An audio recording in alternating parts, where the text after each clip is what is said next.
Hi, and welcome back to Econ at the Current Debate. We're here with Professor John Beck. Professor, nice to meet you. How did that one piece of Bush policy and thinking and others, how did that translate into the economic changes from 2002, 3 to 2007? Well, I mean, you can take different perspectives on that. From a Keynesian perspective, they'll say it was because you had increased government spending and you had lower taxes, so people had more money to spend on consumption, right?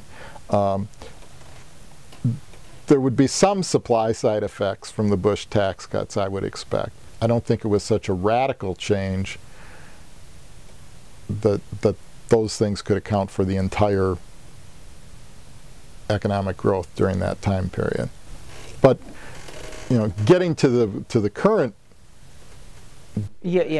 now we have this concern with the deficit, and so there's concern that we need to deal with that, of course, on the expenditure side, particularly on the entitlement side, which is not so politically easy to deal with, but also that there's probably going to have to be some component of tax changes involved here. Right. So when you look at the Simpson-Bowles Commission that came out with their recommendations for deficit reduction, they proposed that we have a more comprehensive income tax, eliminating loopholes, going back to some of the ideas from the 1986 tax reform, and maybe even going further than that. But at the same time, even though they're trying to raise revenues, they're saying we can cut marginal tax rates at the same time if we have these base broadening measures. And so in some ways, there's pretty wide agreement on those issues.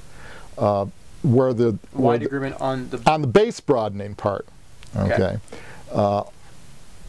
Where the disagreements come more in terms of whether to make the tax structure more progressive or less progressive than it is now. Or what does that mean?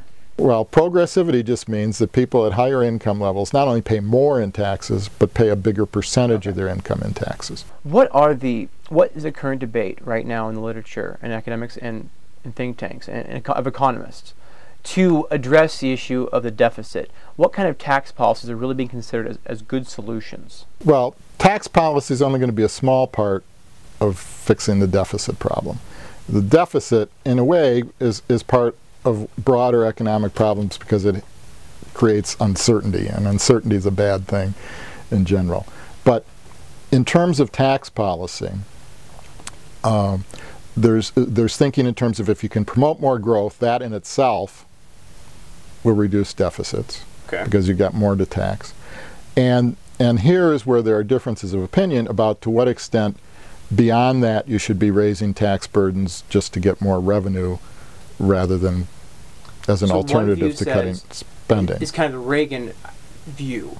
Increase the economy, lower taxes, increase the economic engine. Another view, and then that increases the overall money supply, overall money flow. Second view, and then therefore you have more, so you tax a lower rate under that view, and the government still receives more. Yeah, and I don't think. Well, what's the second view? Amongst the second view is that we have to raise more revenues as a percentage of income to close the deficit because we can't do enough in terms of cutting expenditures, right? I don't think there's anyone on the progressive side, let's say, who would totally disregard the potential for lower marginal tax rates stimulating more economic activity. Okay. All right.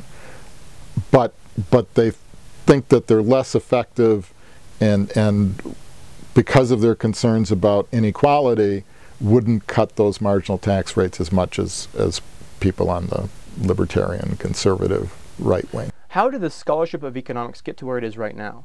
Really the kind of seminal piece of work was done by Henry Simons, who was an economist at the University of Chicago back in the 1930s. Okay, so would you say that sort of one of the seminal ideas of the current tax structure hangs around this idea of what Simons put forth?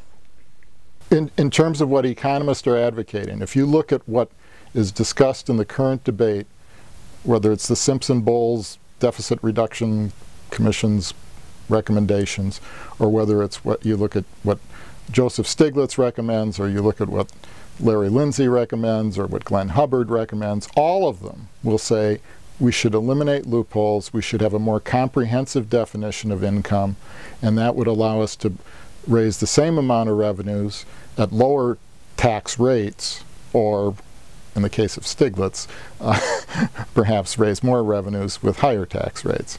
You know, like I said, there's some debate about the degree of progressivity that's desirable. Okay. The only other, there is some debate about whether income is the appropriate tax base or whether consumption is the appropriate tax base. If you want to look in terms of policy discussions, not academic economists, the debate kind of starts in the Ford administration, when William Simon was Secretary of Treasury and David Bradford was a Princeton economist who was part of the Treasury Department, and they came out with a blueprint for tax reform, which kind of went nowhere. But then during the Reagan administration, towards the end of his first term, the Treasury came out with another set of proposals for tax reform that were enacted in 1986. But those were basic. The blueprint for tax reform really was more in line with people who think in terms of consumption tax.